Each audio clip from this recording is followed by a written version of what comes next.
하나님의 말씀은 창세기 25장입니다. 창세기 25장 19절에서 34절까지 한 절씩 교독하겠습니다. 아브라함의 아들 이삭의 후예는 이러하니라.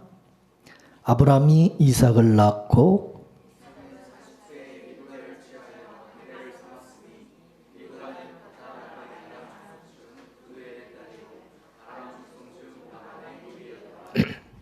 이삭이 그 아내가 잉태하지 못하므로 그를 위하여 여호와께 간구하며 여호와께서 그 간구를 들으셨으므로 그 아내 리브가가 잉태하였더니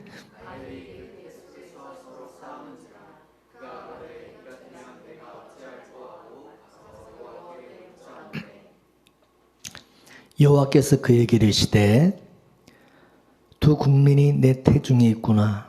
두 민족이 내 복중에서부터 나누이리라. 이 족속이 저 족속보다 강하겠고 큰 자는 어린 자를 섬기리라 하셨더라. 먼저 나온 자는 붉고 전신이 갑옷 같아서 이름을 에서라 하고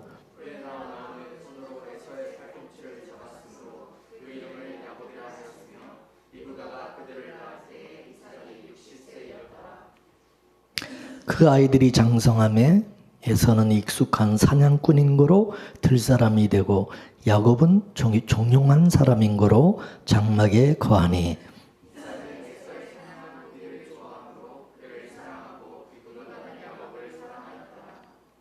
야곱이 죽을 쑤었더니 에서가 들에서부터 돌아와 심히 곤비하여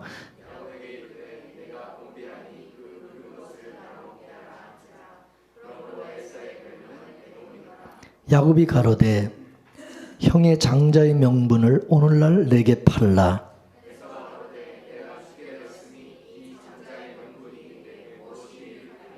야곱이 가로되 오늘 내게 맹세하라. 에서가 맹세하고 장자의 명분을 야곱에게 판지라.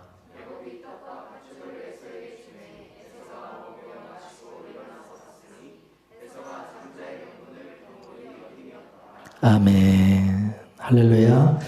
기도하겠습니다. 하나님, 오늘도 주 앞에 나와서 주의 말씀을 들을 수 있는 자 되게 하셔서 감사합니다. 오늘 하나님 또 귀한 말씀을 듣는 가운데 성령의 감동 감화하시고 말씀 속에 하나님 깊은 하나님의 뜻을 깨달아 알 수 있도록 성령님 도와 주옵소서. 저들의 마음과 생각과 이성과 모든 것을 주관하셔서 하나님 성령의 이끄심을 따라 우리가 늘 살아가며 또 우리가 주님의 하나님의 은혜를 입은 자로서 하나님 앞에 영광 돌리기에 부족함이 없도록 도와주옵소서.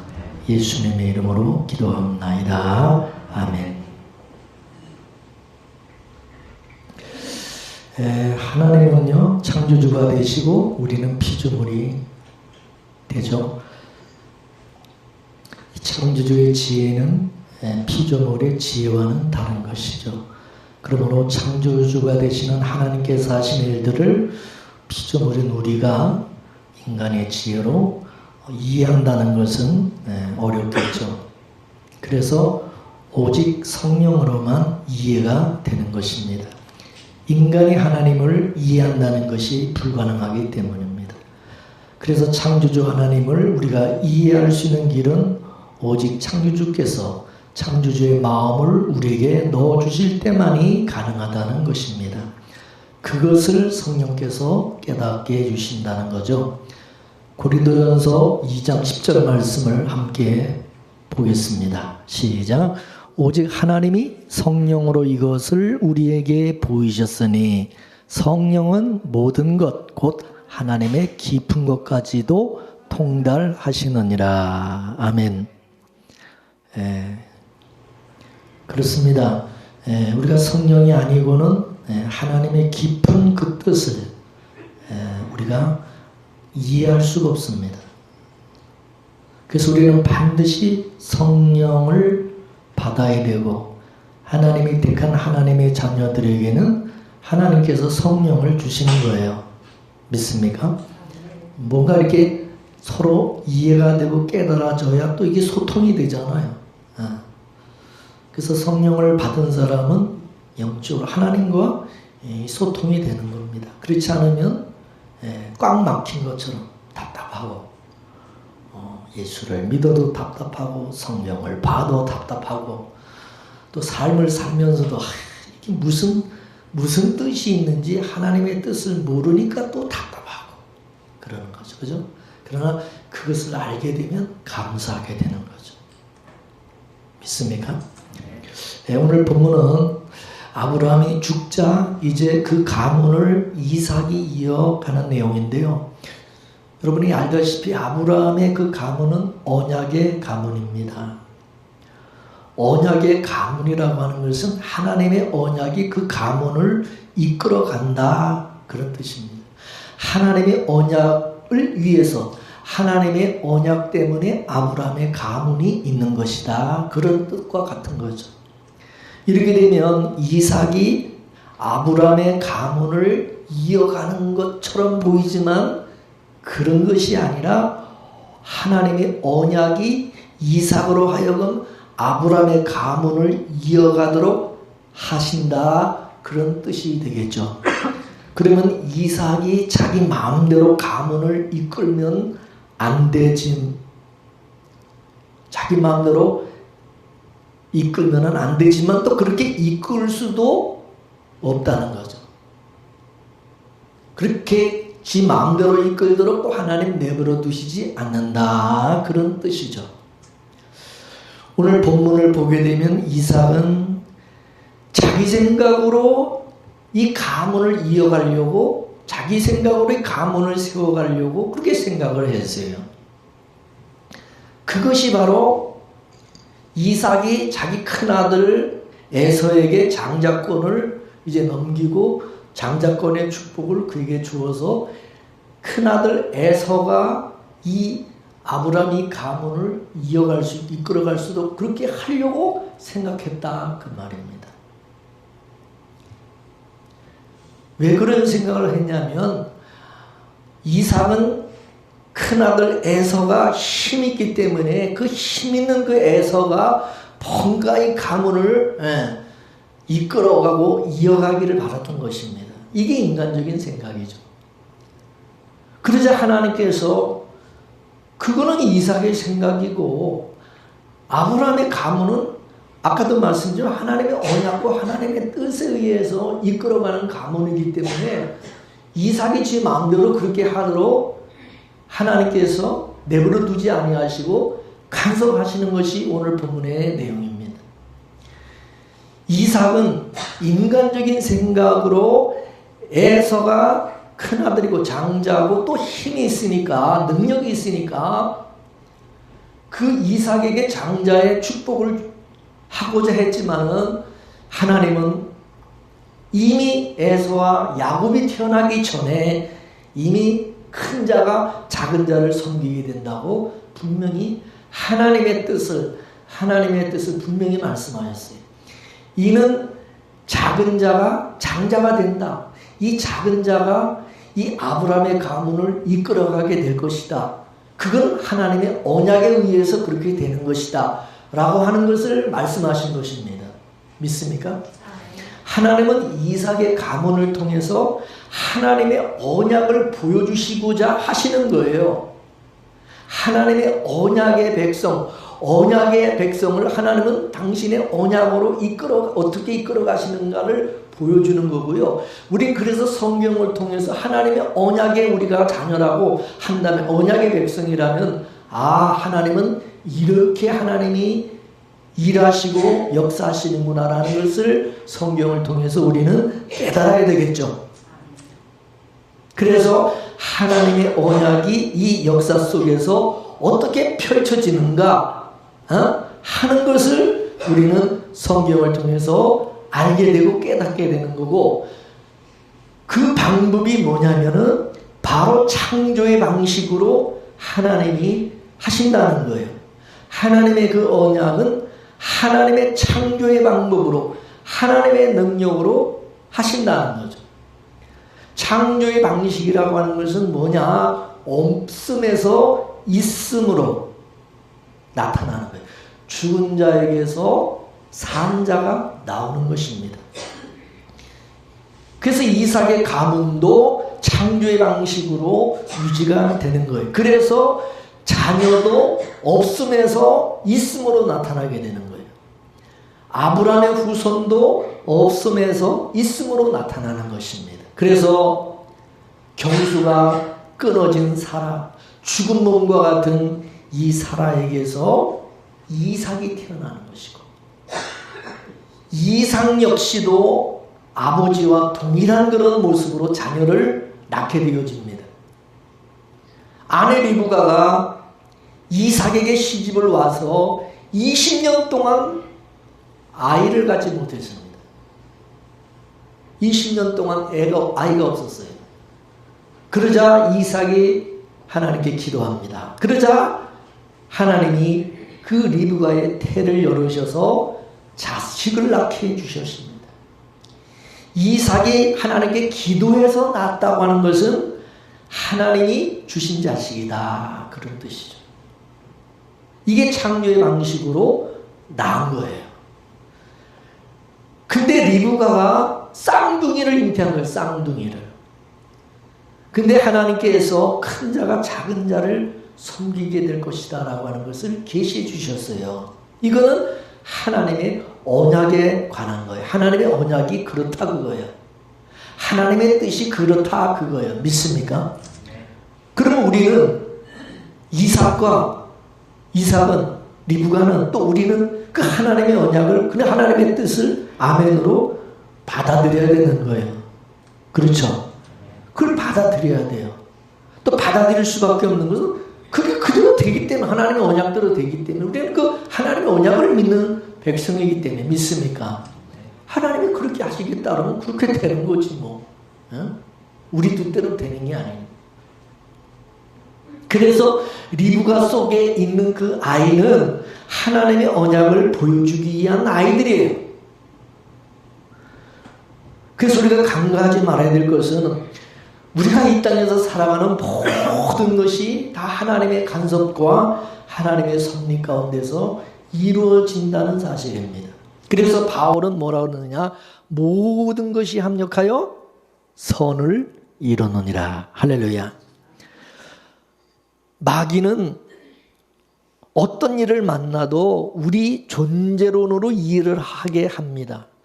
우리는 본성적으로 하나님을 내 입장에서 내 생각으로 이해하려고 하고, 그리고 내 가치 챙기기, 내 이익을 챙기기 위해서 하나님을 이용하는 방식으로 그렇게 우리는 생각을 하고 그렇게 합니다. 이게 죄죠. 이것을 구약에서는 바로 그렇게 하는 것이 바로 우상숭배라 해서 우상숭배. 우상이라는 것은 다 자기가 자기 자신을 위해서 우상도 만드는 거예요. 사람이 우상을 만들어내는 거지 하나님이 우상을 만드는 건 아니에요. 그죠? 사람들이 다 자기 생각으로 자기 욕심으로 우상을 만드는 거예요. 우상은 사람이 만든 거라 이게. 왜 만드냐? 자기의 이익을, 자기가 바라는 어떤 그 소원을 그 우상이 챙겨주기를 바라는 거죠. 무조건 거기다가 빌면 그냥 무조건 또 들어주고 응답해 주는. 우리 하나님 무조건 가서 빈다고 하나님은 들어주는 게 아니라, 하나님은 하나님의 뜻대로 구하지 않으면 안 들어주시죠. 믿습니까? 무조건 열심히 구한다고, 열심히 기도한다고 하나님 절대 들어주지 않습니다. 하나님의 뜻대로 구해야 되고, 욕심으로 구하는 것은, 내 자신의 이익을 위해서, 욕심을 위해서 구하는 것은 하나님이 그건 우상 숭배와 같기 때문에 하나님 그건 들어주지 않는다고 분명히 말씀했어요. 믿습니까? 그리고 그게 바로 죄라는 것을 알려주시고, 그 생각 자체를, 그런 마음을 오히려 하나님은 깨뜨리시는 거죠.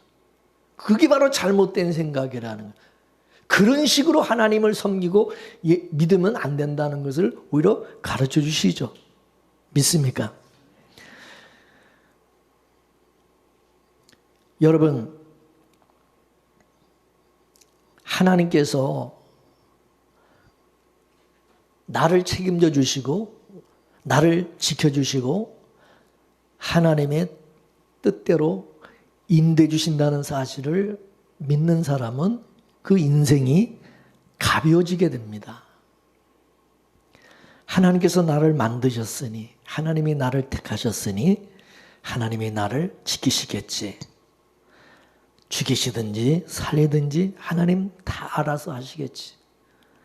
하나님의 약속과 하나님의 언약대로 하나님 모든 것을 이루실 줄로 믿습니다. 그러니까 마음이 편한 거예요. 우리가 예수를 믿어도 근데 이게 잘 안 되죠, 그죠? 예, 그냥 하나님 앞에 딱 맡기고 믿음으로 우리가 마음 편하게 우리가 살아가야 되는데 우리는 그게 잘 안 돼요. 그래가지고 하나님 앞에 우리가 내가 이렇게 열심히 할 테니까 내가 이렇게 열심히 할 테니까 하나님 내 소원을 들어달라는 식으로 자꾸 하나님과 흥정하려고 그러고 하나님과 거래하려고 한다 이거죠. 이게 바로 이방 종교의 신앙의 모습입니다. 근데 성령께서는 하나님 앞에서 바로 그런 태도가 그런 사고가 바로 죄라고 하는 사실을 알려주시는 겁니다. 이삭은요 육적으로 볼 때에 능력이 있고 힘 있는 큰아들 에서로 하여금 가문을 잇도록 그렇게 하려고 생각했습니다. 이삭은요 야곱과 에서가 어떤 하나님의 언약으로 인해서 태어났는지 이삭은 몰랐어요. 그건 리브가만이 알았어요. 리브가가 잉태했을 때 하나님이 리브가에게만 그걸 계시해 주시고 알려주셨어요. 큰 자가 작은 자를 섬기게 될 것을 아내 리브가에게 하나님이 말씀하셨어요. 그래서 이삭이 큰 자를 가문을 잇는 장자로 삼으려고 그러니까 리브가가 나서서 이거는 아니다. 그건 하나님의 뜻이 아니다. 그래서 장자와 이 차자가 이 뒤바뀌는 그 사건을 만들어서 이삭의 생각대로 이삭의 그 자기 남편의 생각과 뜻대로 되지 않도록 리브가가 그걸 막아버리는 겁니다. 그래서 리브가는 하나님의 뜻대로 움직이고 하나님의 뜻이 이루어지도록 이 리브가가 그 역할을 하는 거예요. 믿습니까? 인간의 이 사고를 지배하는 것이 바로 죄입니다. 이삭의 인간의 힘으로 생각으로 가문을 이어가야 된다. 이런 사고가 이게 바로 죄라는 겁니다. 힘의 논리로 가문을 세우고 집을 세우고자 하는 그것은 바로 이것은 짐승의 법칙이다 이것입니다. 여러분 이 세상은 짐승의 나라죠. 그래서 힘의 논리로 다스려지는 그런 나라입니다. 힘의 논리로 다스려 가니까 내 가문도 우리 가문도 그런 가문이 되기를 또 바라는 거죠. 이 세상이 그렇다 보니까 양육강식의 이 정글의 법칙과 같은 이런 것이 이 세상이니까 가문을 이어가려면 이 무서운 이 세상에서 그저 살아남으려면 이 강한 놈이 힘 있는 놈이 뭔가 이 가문을 지키고 가정을 이끌어가야 된다 이런 생각을 하게 된다 이거예요. 이 세상이 그러니까 이해되십니까? 그래서 세상의 모든 아버지들은 본능적으로 강하고 힘세고 똑똑한 자식이 대를 잇기를 바라는 겁니다. 그래서 힘있고 잘난 자식에게 가문을 물려주려고 하는 거죠. 이거는 우리 가문은 영원해야 된다. 그런 생각을 하기 때문에 그런 것입니다. 그래서 세상 족보에 보면은 다 힘있고 출세한 그런 사람들의 이름을 기리고 있어요. 우리 가문에 이런 영웅, 이런 훌륭한 사람들이 있었다라고 하는 것을 자랑하는 것입니다. 구약을 보면은 하나님을 떠난 육적인 사람인 이 가인의 후손들과 노아의 아들 중에서 이 함의 아들들과 그리고 이스마엘과 또 그 에서의 그 후손들과 또 가나안 족속들을 보게 되면 모두가 동일하게 세상의 영웅홍을과 같이 그들은 정말 힘있고 아주 뛰어난 그런 자들이었던 것을 성경에서 우리는 찾아볼 수가 있습니다. 이같이 힘있어 보이는 자들이 가문을 번성케 하고 든든하게 세울 것이고 또 나라도 아주 강하고 든든하게 세울 것이다 이렇게 생각하지만은 하나님이 택한 언약의 가문은 하나님께서 세우시고 하나님께서 번성케 하시는 것입니다. 사람이 아니라 하나님이 하시는 거예요. 믿습니까? 이삭의 집안은 하나님의 언약을 보여주기 위한 집안이라고 했어요. 사람이 아니라 하나님께서 하나님의 언약을 따라서 가문을 이어가게 하시는 것이죠. 따라서 이삭은 우리 가문은 우리 인간의 힘으로 이게 지켜지는 것이 아니라 하나님의 언약과 은혜대로 지켜지고 있다는 사실을 알아야 되고 또 그 아브라함의 그 후손들은 이것을 깨달아야 되는 거죠. 그러나 애석하게도 이삭은 그런 사고를 가지고 있지 않았어요. 이거는 우리 모든 사람들의 보편적인 생각이고 가치관입니다. 우리도 유약한 야곱보다는 뭔가 강한 에서를 원하는 겁니다. 에서 같은 자식을 원하지 야곱 같은 자식을 원하지 않아요. 여러분 안 그렇습니까? 에서는 참 멋있습니다. 잘생겼습니다. 아주 혼자서도 잘합니다. 독립적이고 활달하고. 그러나 야곱을 보면은 마마보이처럼 약하고 유약합니다. 그래서 부모들은 야곱 같은 자식을 보면 속이 터지는 거예요. 답답하고. 유약한 자식을 보면은 어떻게 이 정글 같은 세상 속에서 살아남을 수 있을까? 걱정이 되는 거예요.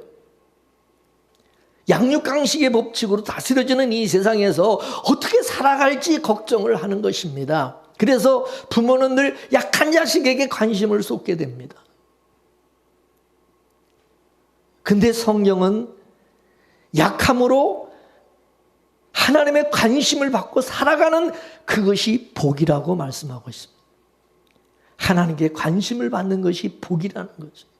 근데 우리는 그걸 복이라고 생각을 안 한다는 거죠.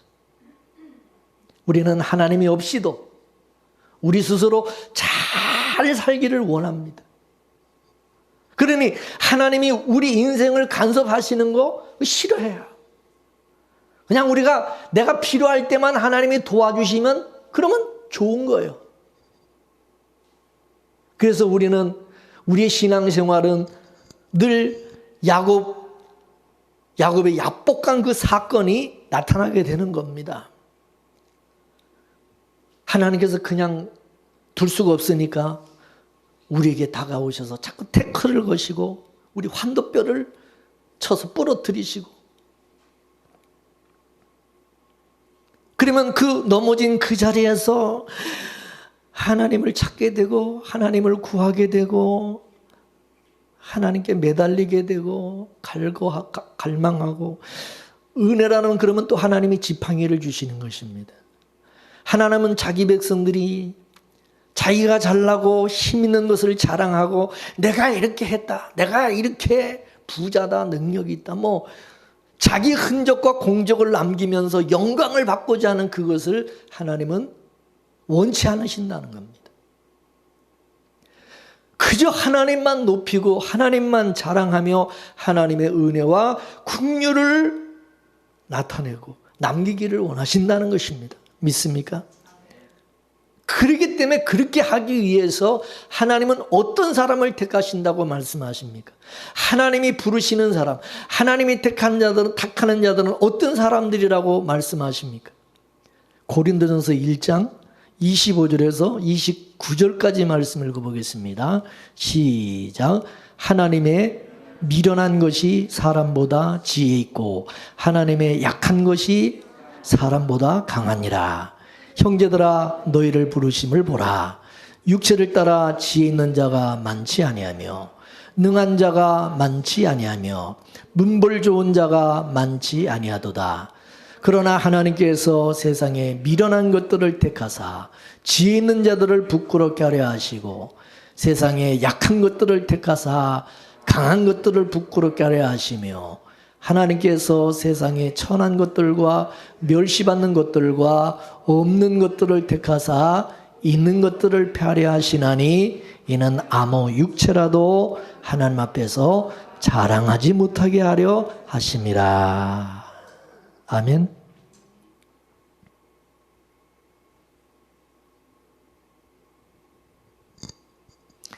하나님만 자랑하고 하나님만 높이고 하나님께만 영광 돌리고 그 은혜와 긍휼을 하나님의 그 흔적을 남기도록 하기 위해서 하나님은 어떤 사람을 택하신다고 말씀하시냐?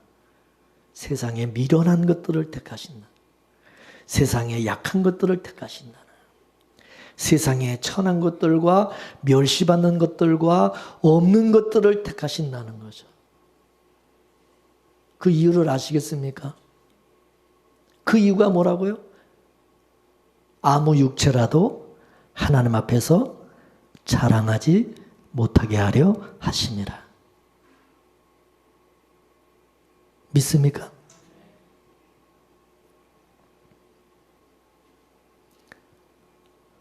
하나님 앞에서 자기가 잘났다고 자랑하는 그런 꼴을 하나님은 보기 싫어하신다 이겁니다. 네.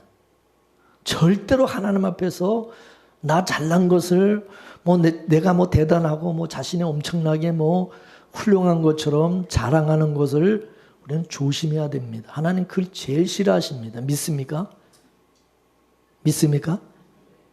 그래서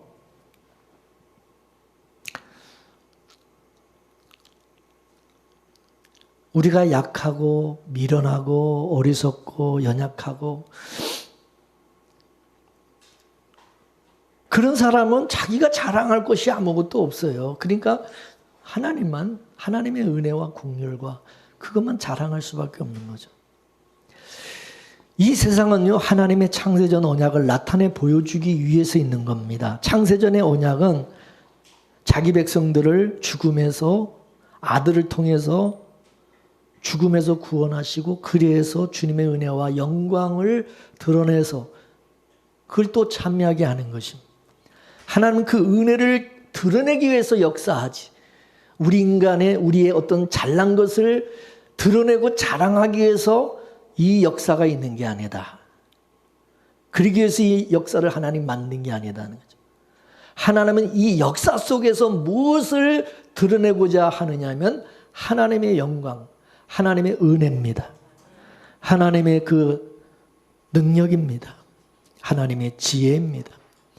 그래서 죄가 들어온 이후에 인간들 세상에서는 하나님의 은혜성은 사라지고 하나님의 은혜는 사라지고 힘의 논리가 지배하는 그런 세상이 되고 만 겁니다. 예? 인간의 잘난고 인간의 지혜와 인간의 어떤 그 뛰어나고 훌륭한 그런 것을 드러내는 경쟁의 어떤 장과 같이 이 역사가 그렇게 되고 만 것입니다. 그것이 결국에서는 예수 그리스도를 죽이는 것으로 나타나는 것입니다. 예수님의 십자가는 하나님의 아들이 인간의 힘에 의해서 죽임을 당한 사건입니다.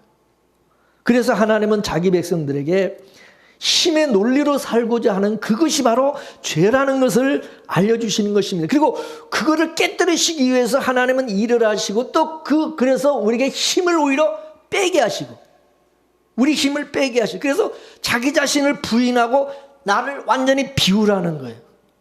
내 힘을 쫙 빼고 완전히 나를 비울 때 그때 하나님의 것으로 채워주신다는 거죠. 믿습니까? 그때 하나님의 능력으로 하나님이 함께 하신다는 거예요.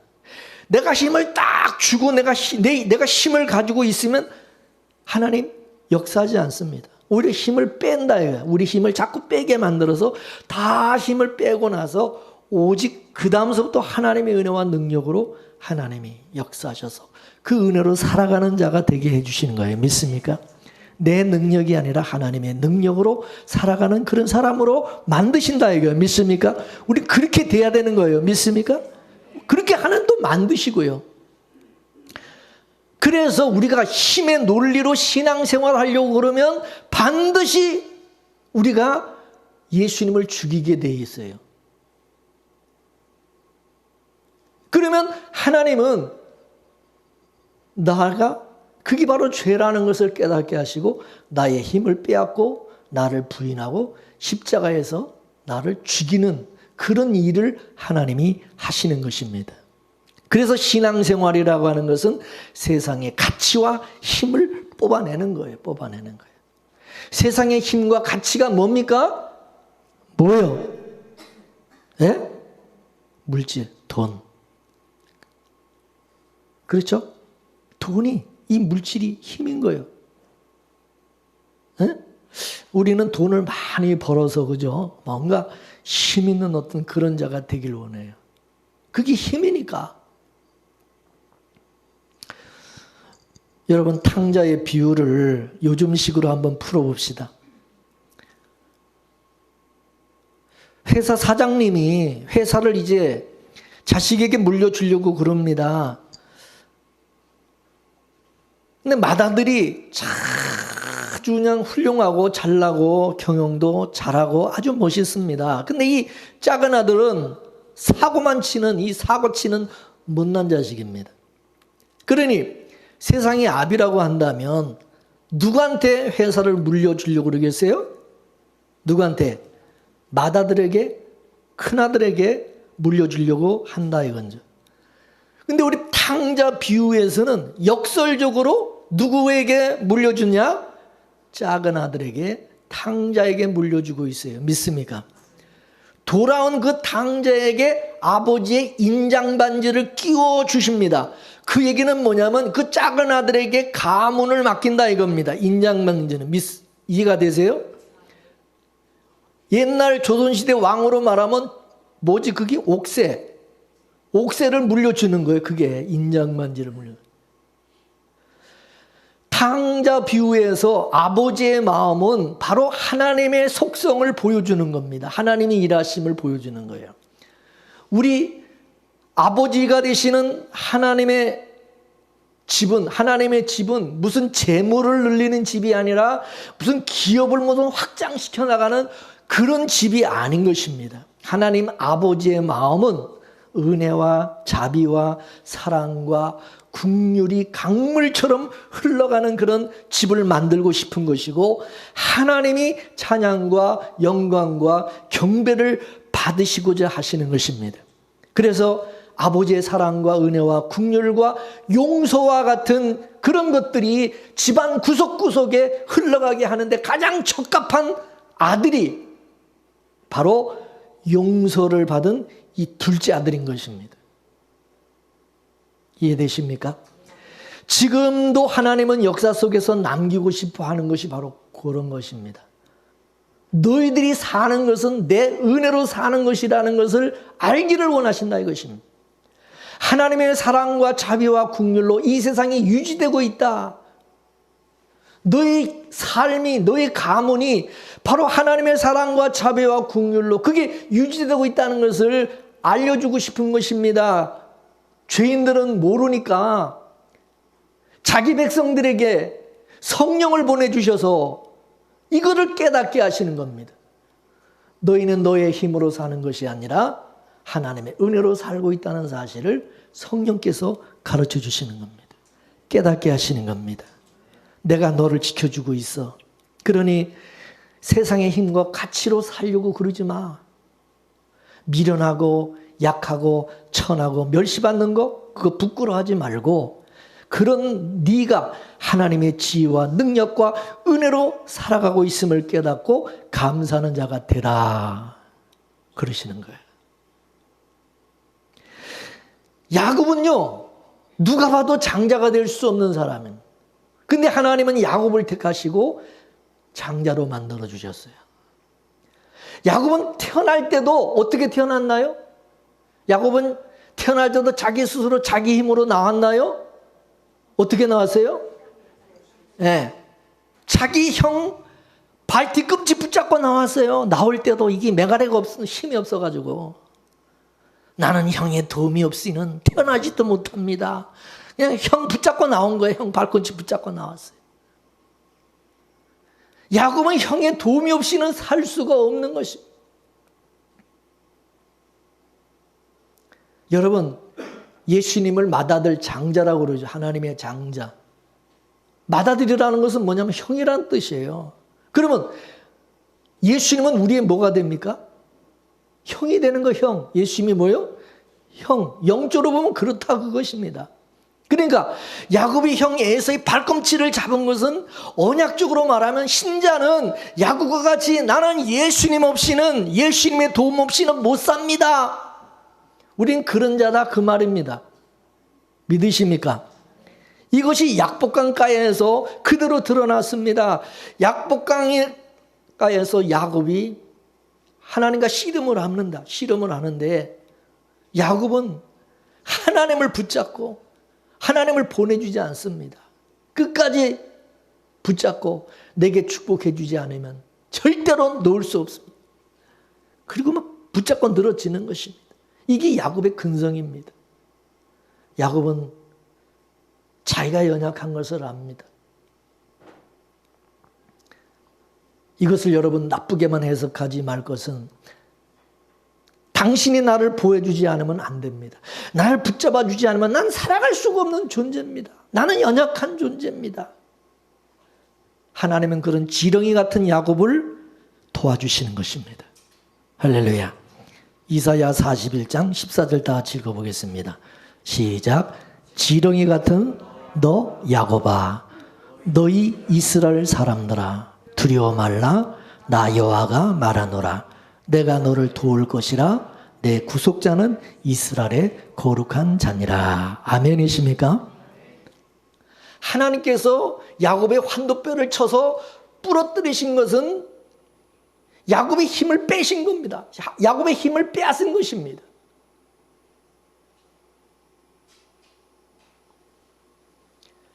하나님은 야곱의 힘을 빼앗고 나서 뭐를 주셨습니까? 대신해서 지팡이를 주셨어요. 할렐루야.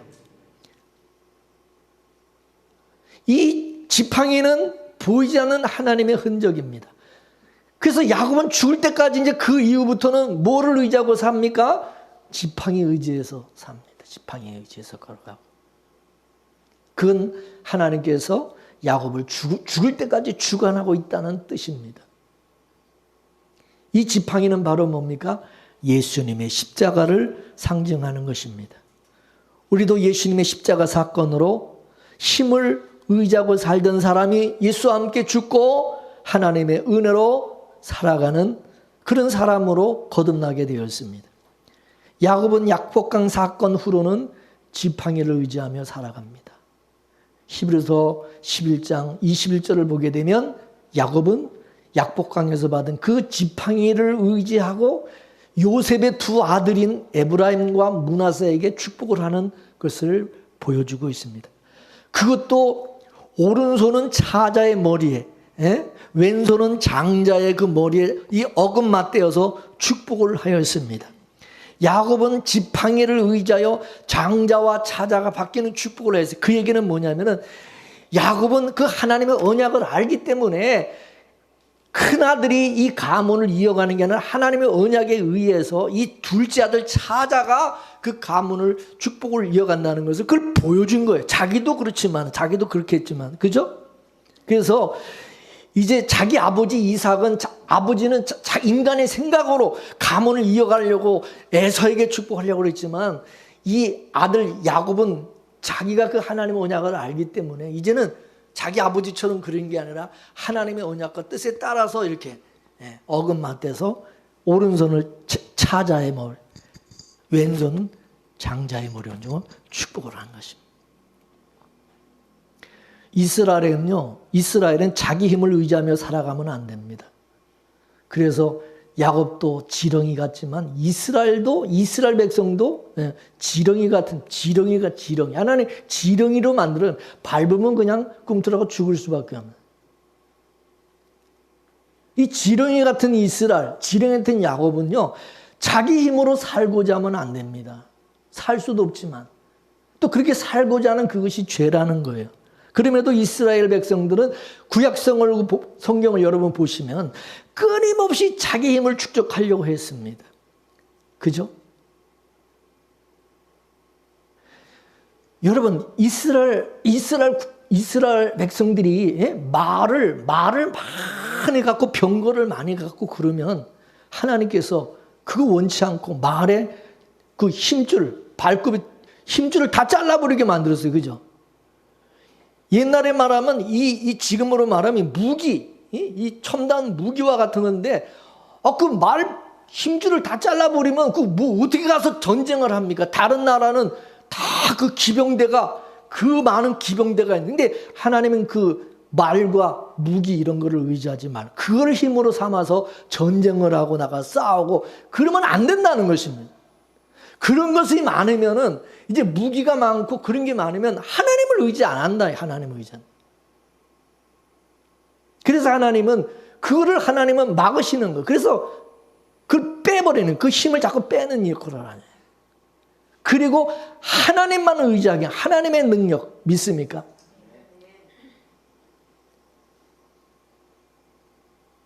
그래서 하나님은 이스라엘의 힘을 빼기 위해서 이스라엘 백성을 이방 민족에게 붙여가지고 다 탈탈 다 털리고, 그죠? 다 뺏기게 만들면 다 뺏기고 거지되게 만들죠. 그러면 이제 이스라엘 백성들은 이제 다 털려가지고 이제 아무것도 이제 없죠. 이제 그러면 이제 어떡하죠? 하나님만 바라봅니다. 그러면서 하나님이 가르쳐 주는 것은 너희는 너희 힘으로 사는 자들이 아니라 너희는 나만 바라보며 사는 자들이야. 내가 너희를 살려주는 거야. 내가 너희를 지켜주는 거야. 그거를 알려주시는 거예요. 믿습니까? 그 성경의 얘기가 그거예요. 내용이. 그걸 이스라엘 백성이 하나님 가르쳐 주고자 하는 거예요. 이 또한 우리 오늘 하나님을 믿는 우리 성도들에게 가르쳐 주고자 하는 거예요. 알게 하고자. 이것을 구약 이스라엘 백성이 출애굽하고 광야 40년 동안에 그 40년 광야 생활하면서 하나님이 그거를 가르쳐 주신 거예요. 40년 광야 생활에. 그래서 이스라엘 백성들이 광야 40년 생활하면서 배운 것이 딱 하나예요. 뭐죠? 사람이 힘으로 사는 게 아니라 떡으로 사는 게 아니라 하나님의 말씀, 언약과 하나님의 힘으로 산다는 거, 은혜로 산다는 거, 그죠? 그거 40년 동안 배운 거예요. 광야 생활하면서. 애굽에서 살 때는 자기들 힘으로 살았어요. 자기들 노력으로, 자기들 열심히 노력해서 자기들 힘으로 살았어요. 근데 광야에서는 노력한다고 되는 것도 아니고, 그죠? 열심히 한다고 되는 것도 아니에요. 자기 힘으로 거긴 살 수가 없어. 하나님의 은혜로만 살 수가 있는 곳이 광야예요. 우리는 광야에서 살아가는 하나님의 백성인 것입니다. 믿습니까? 신명기 8장 2절에서 3절까지 말씀을 보겠습니다. 신명기 시작. 내 하나님 여호와께서 이 40년 동안에 너로 광야의 길을 걷게 하신 것을 기억하라. 이는 너를 낮추시며 너를 시험하사 내 마음이 어떠한지 그 명령을 지키는지 아니 지키는지 알려 하심이라. 너를 낮추시며 너로 줄이게 하시며 또 너로 알지 못하며 내 열조도 알지 못하던 만나를 내게 먹이신 것은 사람이 떡으로만 사는 것이 아니요 여호와의 입에서 나오는 모든 말씀으로 사는 줄을 너희로 알게 하려 하심이니라. 아멘. 아멘. 모세가 이스라엘 백성들에게 하나님께서 너희들을 왜 애굽에서 꺼내주셨는지 그 이유를 알려주고 있는 겁니다. 사람이 떡으로만 사는 게 아니라 하나님의 말씀으로 사는 것을 너희들로 알게 하시기 위함이라는 겁니다. 이는 너희의 생존을 위해서 너희는 존재하는 자들이 아니라 하나님의 언약을 위해서 너희는 존재하는 백성이다 라는 것입니다. 그래서 광야 40년 동안에 하늘에서 내리는 만나를 이스라엘 백성은 먹고 살았습니다. 하나님이 먹여 살린 거예요. 쉽게 말해서 40년 하나님이 먹여 살린 거예요. 그렇죠? 그러니까 이스라엘은 자기들이 무슨 힘을 가질 필요가 없어요. 예? 그래서 만나를 쌓아둘 이유가 없어요. 만나를 자꾸 많이 쌓아놓으면, 만나를 많이 쌓아놓은 집은요, 그렇잖아요. 만나를 많이 쌓아놓은 집은 힘이 있겠죠. 그 집은. 예? 만나가 없는 집은 가난하니까 힘이 없을 거죠. 근데 하나님은 그거 다 없애버렸어요. 왜 사람들이 쌓아놓으려고 해요? 자꾸 왜 쌓아놓으려고 그럽니까? 쌓아놔야 안심이 되죠. 그죠? 그게 힘이니까. 그래서 하나님은 쌓아놓으면, 만나를 쌓아놓으면 어떻게 하죠? 썩게 만드는 거예요. 썩으니까 갖다가 어떻게 해요? 버려야 돼요. 아무 쓸모없는 거, 걔 쌓아놓은 거고, 걔 헛짓한 거야. 다 갖다 버리게 만드는 거예요, 하나님이. 왜 자꾸 하나님이 그렇게 하십니까? 예? 왜 열심히 나는 열심히 갖다가 쌓아놓는데 왜 하나님은 자꾸 그걸 썩게 해가지고 왜 그걸 갖다가 버리게 만드냐 이거야. 우리 힘을 빼기 위해서, 우리 힘을 거둬가기 위해서. 너는 그것으로 사는 게 아니라 너는 나로 인하여 사는 것이다. 우리는, 전에도 제가 말씀드린, 우리는 밥 먹고 사는 게 아니라 우리는 예수님의 살과 피를 먹고 마시고 우리는 예수님을 먹고 마시고 사는 사람인 거예요. 믿습니까? 그거를 알아야 되는 거예요. 세상 사람들과 우리는 달라요. 믿지 않는 사람들은 그런 거 먹고 살는다 생각하겠지만은 하나님의 약속의 언약의 백성은 그게 아니라 우리는 예수 그리스도를 하늘에서 내려온 떡으로 우리는 먹고 마시고 사는 거예요. 믿습니까? 내가 생명의 떡이라고 예수님 말씀했어요. 그죠? 내 살과 피를 먹고 마시는 자가 영생을 얻게 된다고 그랬어요. 영원히 산다는 거예요. 죽는 게 아니라는 거예요. 만나를 40년 동안 먹었다고 이스라엘 백성이 광야에서 다 죽었나요? 안 죽었어요. 우리가 예수님으로 인해서 예수님의 살과 피를 먹고 마신다고 해서 우리가 죽나요? 안 죽어요. 영원히 산다는, 영원히. 믿습니까? 근데 왜 이스라엘 백성이 광야에 나와서도 왜 자꾸 이렇게 힘을 가지려고 그럴까요? 그게 바로 죄인의 모습이기 때문입니다. 죄는 뭐냐? 자기 독자적으로 살려고 하는 거예요. 자기 독자적으로 하나님 없이도, 하나님을 의지하지 않아도, 하나님 도와주지 않아도 내가 스스로 독립적으로 독자적으로 사는 아주 훌륭한 그런 자식이 되려고 하는 거예요. 그러니까 하나님을 잊어버리는 거예요. 하나님을 의지하지 않는 거예요. 그래서 우리에게 그 힘이라고 하는 것은 결국 하나님을 잊어버리게 만드는 거다. 그래서 인간들의 역사는 끊임없이 자기 힘을 쌓는 것으로 나타난 것입니다. 그게 최초의 바벨탑 사건이지 않습니까?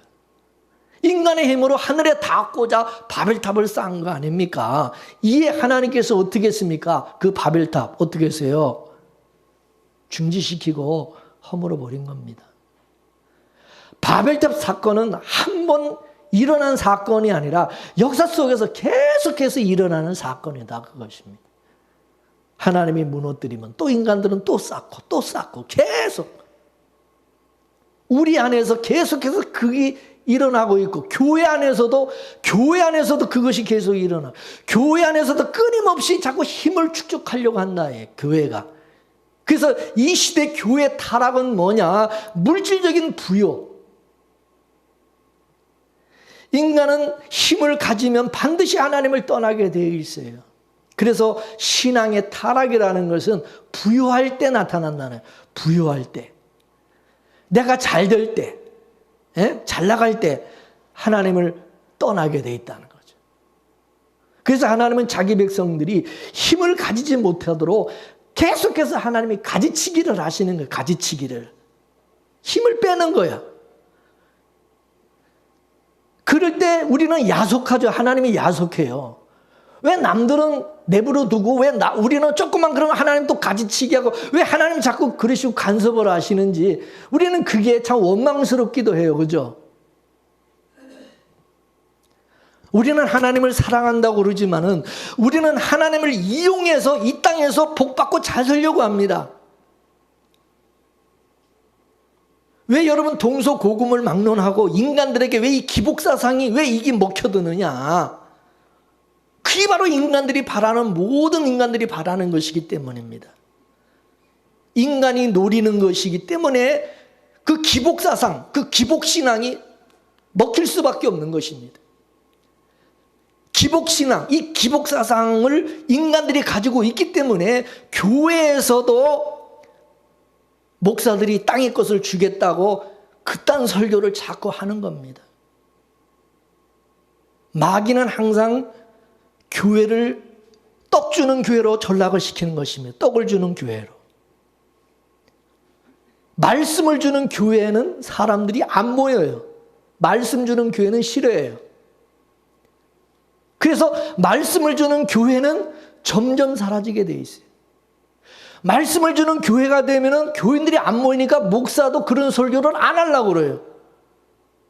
자꾸 떡을 주는 교회에 어떤 그런 쪽으로 나가요. 왜냐하면 그래야 교회가 부흥을 하고 성장하고 사람들이 모이기 때문에. 그렇죠? 복음 그래도 마음속에 깔려 있는 것이 떡일 것 같으면 계속 사람은 떡을 구하게 돼 있어요. 그래서 교회 안에 귀신 들린 자들이 있습니다. 아주 점잖은 귀신 들린 자들이 있습니다. 예수 안 믿는 자들은 다 귀신 들린 자들이죠. 그래서 인간은 두 종류입니다. 예수님을 모시고 사는 자와 귀신을 모시고 사는 자. 예수 안 믿는 사람들은 모두 귀신 들린 자들인데 그들의 가치관은 전부 다 떡입니다. 세상에 떡. 오늘 본문에 보게 되면 야곱의 관심은 장자권이 있었어요. 그런데 에서의 관심은 장자권이 없어요. 그냥 떡, 팥죽에 있어요. 팥죽에 관심이. 에서는 떡에 관심이 있다 보니까 이 장자권에는 이거는 무가차게, 이거는 관심도 없는 거야. 에서는. 에서의 가치관은 뭐예요? 떡의 가치, 떡의 가치. 에서의 관심사는 오직 자기 몸뚱이에요. 자기 몸뚱이. 자기 배부른. 에서는 장자권을 경홀히 여겼다는 것은 장자권을 아주 가치 없이 그게 무슨 나에게 가치가 있느냐 그러죠. 그게 나한테 무슨 가치가 있느냐. 무가치하게 여겼다. 야곱은 에서가 그 가치가 없다고 버리는 그 장자권을 그거를 팥죽을 주고 그걸 사는 거예요. 그걸 사는 거예요. 야곱은 떡을 버리고 장자권을 택하는 것입니다. 할렐루야. 장자권이라고 하는 것은 구원과 같은 겁니다. 야곱은요, 먹고 사는 것보다 배불리 떡을 먹고 잘 사는 것보다 구원이 더 중요해요. 구원이 중요한 거예요. 그래서 떡을 주고 장자권을 산 것입니다. 할렐루야. 그래서 하나님은 야곱을 사랑하고 에서는 미워했다 그렇게 말씀합니다. 야곱과 에서는요, 두 부류의 사람을 총칭하는 거예요. 야곱은 하나님의 백성을 의미하고 에서는 마귀의 자녀들을 상징하는 것입니다. 야곱 속에는요, 하나님의 백성의 속성들이 들어있어요. 하나님의 속성이 야곱에게는 있고요. 에서에게는 마귀의 자녀들의 속성이 그 에서에게 나타나는 것입니다. 하나님의 백성은 바라, 야곱과 같이 하늘의 것을 사모하게 돼 있고 마귀의 백성은 떡을, 땅의 것을 사모하게 되겠다. 그게 장자권과 팥죽으로 나타났다는 것입니다. 그러니까 야곱이 팥죽으로 장자권을 산 것은 하나님의 백성들은 이 땅의 것으로 떡으로 사는 사람들이 아니라 하늘의 것으로 하나님의 말씀으로 사는 것이고 하나님의 약속으로 은혜로 사는 거예요. 에서가 장자권을 팥죽으로 팔아버린 것은 마귀의 자녀들은 하늘의 것을 이용해 가지고 땅의 것을 취하려고만 한다. 그거를 보여주고 있는 것입니다. 그래서 교회 안에도 야곱 같은 성도가 있고 에서 같은 성도가 있는 것입니다. 여러분 보세요. 하나님의 사랑을 입은 백성들은 이 세상에서 야곱의 모습으로 나타나고요. 하나님으로 미움을 받고 버림을 받은 자들의 모습은 에서와 같은 모습으로 나타나게 돼 있다는 거죠. 야곱은요, 팥죽보다 장자권이 더 좋았고요. 에서는 장자권보다 팥죽이 더 좋았어요. 각자 자기가 좋아하는 것을 택하는 것입니다. 믿습니까? 야곱은 야곱은 인간이 어떻게 떡보다 장자권을 택할 수가 있나요? 그것은 야곱 속에는 하나님의 사랑이 그렇게 강건하기 때문입니다. 이걸 히브리서에서 믿음이 야곱으로 하여금 장자권에 대하여 관심을 갖지 않도록 만들었다 그랬습니다. 하나님께서 믿음을 주신 자들은 야곱과 같이 그런 선택을 한다 그것입니다. 믿습니까? 에서에게는 하나님이 믿음을 주지 않았기 때문에 그런 선택을 할 수밖에 없는 것이고, 그래서 에서는 하나님께서 간섭하지 않으니까, 내버려 두니까 짐승과 같이 그냥 떡을 구하며 살게 되는 겁니다. 그렇게 사는 거예요. 에서는 이 땅에서 그냥 복받고 잘 살면 되지, 무슨 뭐 천국이고 구원이고 그딴 얘기를 하느냐 그러는 겁니다. 하나님은 야곱과 에서를 통해서 하나님의 백성과 하나님의 백성이 아닌 자들이 어떤 가치관을 가지고 살아가는지 봐라. 그래서 성경에 우리에게 그걸 대비해서 우리에게 보여주고 있는 거예요. 믿습니까? 자, 히브리서 12장 16절 말씀을 보겠습니다. 히브리서 12 시작. 음행하는 자와 혹 한 그릇 식물을 위하여 장자의 명분을 판 에서와 같이 망령된 자가 있을까 두려워하라. 아멘. 여기 에서 같은 그 행동을 뭐라고 그래요? 망령된 행동이라는 거예요. 망령된 자라는, 그런 사람은 망할 자는, 망할 놈들이라. 망할 놈들은 그렇게 한다, 그렇게 산다 이것입니다. 그래서 하나님은 교회를 향하여 경고하는데, 에서와 같은 사고로 사는 것은 그건 하나님의 택한 백성의 모습이 아니다. 그건 믿음을 가진 자의 모습이 아니다 이거예요. 근데 이거는 자기 스스로가 그렇게 안 된다는 것입니다. 사람들은요, 다 에서와 같이 살고 싶어 합니다. 에서같이 되기를 원하지 야곱처럼 되려고 하지 않습니다.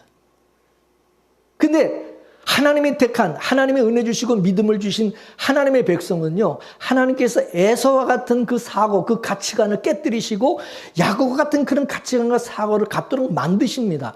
이게 바로 하나님의 은혜고 역사라는 거죠. 이게 신자가 받은 복이라는 것입니다. 할렐루야. 근데 우리는 이것을 복이라고 생각 안 한다는 거죠. 이게. 왜냐? 우리도 물질적인 가치와 세속화가 되어 있기 때문입니다. 우리는 죄로부터 태어났기 때문에 우리는 죄의 소욕을 가지고 우리도 살아가고 있어요. 근데 하나님께서 이 죄의 소욕과 정반대 개념인 성령의 소욕을 우리 속에다가 심어주셨어요. 성령의 소욕을. 그래서 우리 속에 이 영적 싸움이 일어나는 겁니다. 육신의 소욕과 성령의 소욕이 이게 부딪히고 싸우게 되는 것입니다. 갈등하고. 그래서 성령의 소욕은 자꾸 하나님의 언약을 위해서 살아가도록 하는 것입니다. 떡으로 사는 것이 아니라 하나님의 말씀과 언약으로 사는 것이다. 하나님의 능력과 하나님의 도움으로 은혜로 사는 것이라는 걸 성령은 계속 말씀하고, 이 육신의 소욕은 개뿔이나 무슨, 우리가 떡으로 살고 돈이 있어야 사는 것이지 무슨 말을 하느냐 그러는 거. 이게 둘이 싸우는 겁니다. 그래서 우리 안에 늘 가난 전쟁이 계속해서 우리 안에서 끊이지 않고 일어나는 겁니다. 하나님은 여호수아에게 말씀하십니다. 여호수아야, 네가 가난 전쟁을 하는데 그 전쟁은 네가 하는 게 아니라 여호와의 군대 장관이 하는 것이다. 여호와의 군대 장관이 이 가난을 정복하기 전에 나타나 가지고, 그죠? 쥐관으로 딱 하나님이 보내시잖아요. 에? 이 전쟁은 네가 쥐관이 아니고 네가 전쟁하는 게 아니라 내가 한다라는 것을 알려주면서 뭐라고 그랬습니까? 여호수아에게 내 신발을 벗어라. 네 신발을 벗어라 말씀합니다. 군인이 여러분, 어떻게 전쟁 때 신발 벗고 나가서 싸웁니까? 군인들이 군화 다 신고 다 싸우지, 군화를 벗고 어떻게 나가서 싸웁니까? 그거는 하나님이 싸우신다는 거죠. 하나님이 힘을 빼는 거예요. 쉽게 말해서. 네가 싸우는 게 아니야. 너는 절대 못 이겨. 걔들 니들이 이겨. 가나안 7족속, 야 7대1이야 7대1. 니들이 어떻게 이겨. 안 돼. 내가 이겨줘야만 되는 거야. 믿습니까? 구원이라는 것은 여호와께서 싸워 이기는 그 전쟁에서 우리는 전리품만 챙기는 게, 이게 구원이에요. 따라서 구원은 전리품 챙기는 것이다. 하나님이 전쟁에서 이겨놓고 그 전리품을 우리에게 다 주시는 거야. 우리에게. 그게 은혜라는 거예요. 할렐루야. 우리는 쌓은 것도 없이 그냥 하나님께 우리는 전리품. 근데 세상적으로 보면 뭐예요? 이거는 능력도 없고 그냥 힘이 없어가지고 맨날 얻어먹고 하나님이 도와줘서 그냥 사는 것 같은, 그죠? 찌질이같이 생기는, 찌질이같이 보이는 거 세상에서. 아, 에서처럼 지가 나가서 싸워서 이겨서 전리품을 챙겨서 내가 이 전쟁에서 이겼다. 아, 이래 뭐 훌륭하고 내가 영웅이 되고 대단하고 막 이렇게 될 텐데, 우리 맨날 전리품만 그냥 챙겨주는 거 먹고 얻어서 사는 것 같이 보이니까 예수 믿는 것들은 다 그냥 하나님의 백성들은 찌질이 갖고 그냥 못나 보이고 연약해 보이는 거죠. 그죠? 근데 그게 복이라고 생각 안 하는 거예요, 세상 사람들. 하나님은 우리 안에 오셔서 육신의 소욕을 제거하시는 전쟁을 하여서 그리고 나서 그 전쟁에서 하나님이 전쟁에서 이기게 하시고 나서 그 전리품을 우리에게 그냥 은혜로 또 다 주시는 겁니다. 할렐루야. 우리가 세상의 물질적인 가치를 제거하고 하나님의 은혜만을 사모한다? 이거는요 불가능합니다. 그리고 그렇게 살면요 불안해서 못 살아요. 일단은 불안해. 여러분 안 그렇습니까? 돈 떨어지고 쌀 떨어지고 우리가 세상에 어떤 힘이 빠지면 여러분 불안해지잖아. 당장 불안하고 어떻게 살까 걱정해부터 오죠. 그죠? 안 그래요? 근데 믿음이 있으면 이 불안한 것이 없다는 거죠. 두려운 것이 없다는 거죠. 할렐루야. 그게 참 신기한 거예요. 이게 믿음을 가진 사람만이 이거는 경험할 수 있는 일이다 이것입니다. 우리는 하나님의 말씀과 하나님의 가치로 살아가는 그것을 우리는 그런 사람인 것을 나는 알기 때문에 내가 약한 것이 없는 것이 미련한 것이 무식하고 연약한 것이 이게 원망이 아니라 저주가 아니라 복인 거예요. 복인 거예요. 감사한 거예요. 할렐루야. 하나님께서 저와 여러분들에게 이런 믿음과 이런 은혜를 주시지 않고 하나님도 우리를 간섭해 주지 않으셨다면 오늘 이 자리에 우리는 없어요. 우리는 없어요. 여러분 야곱이 받은 복은 독자적으로 살지 못하고 하나님만 붙잡고 하나님만 의지하고 하나님만 믿고 살아가는 마음을 야곱에게 주신 거예요. 에서와 야곱은 전혀 다릅니다. 살아가는 방식이 틀려요. 하나님의 백성이 자꾸 세상 방식으로 살려고 그러면 안 되고요. 예수 안 믿는 그 불신자들처럼 자꾸 우리가 그들의 방식대로 그들을 따라서 그들처럼 살려고 하면은 안 되는 것입니다. 또 그렇게 살게 하나님 내버려 두지도 않습니다. 믿습니까? 저와 여러분 모두 에서의 복이 아니라 야곱의 복으로 살아가는 저와 여러분 되기를 주의 이름으로 축원합니다. 할렐루야. 할렐루야. 우리가 기도하겠습니다. 하나님이 택한 언약의 백성인 야곱과 하나님의 택함을 잊지 못하고 미워하는 버림받은 에서의 모습을 통해서 하나님이 믿음 주시고 은혜 주신 언약의 백성은 어떤 모습으로 살아가는지를 깨닫게 해주시니 감사합니다. 우리는 야곱과 같이 연약하고 부족하지만 우리는 주님 없이는 살 수 없고 주님의 구원의 은혜와 또 예수의 생명으로 예수 그리스도와 우리는 한시도 떠나서는 살 수가 없는 존재임을 고백합니다. 항상 예수 그리스도와 안에서 예수 그리스도와 함께 연합하여 예수 그리스도의 지체로 신부로 살아가며 천국도 독단적으로 내 스스로 갈 수 있는 것이 아니라 우리는 예수님과 함께 예수님의 등에 업혀서 우리는 천국에도 우리는 갈 수밖에 없는 존재인 것을 고백합니다. 주님이 우리 인생과 삶을 이끄시고 내가 내 인생과 삶을 경영하고 살아가는 것이 아니라 하나님의 언약을 따라 하나님이 우리를 이제 이끄시고 책임져 주시고 그 은혜로 살아가는 자인 것을 철저히 깨달아 알 수 있도록 도와주옵소서. 우리가 세상에 힘이 없다고 낙심하지 말게 하옵소서. 가진 것 없고 능력 없고 잘난 것 없고 또 하나님 우리가 세상에 어떤 힘과 권력이 없다고 해서 하나님 원망하고 낙심하는 것이 아니라 그러므로 인하여 우리는 그 모든 것 다 없다 하여도 오직 예수님 한 분으로 만족하고 우리가 하나님 주님의 그 은혜로 살아가는 그런 자가 된 것을 감사하고 세상 사람 부러워하지 말게 하여 주옵시고 항상 우리가 기뻐하며 감사하며 복 있는 자로 살아갈 수 있도록 도와주옵소서. 감사하며 예수님의 이름으로 기도 올리옵나이다. 아멘.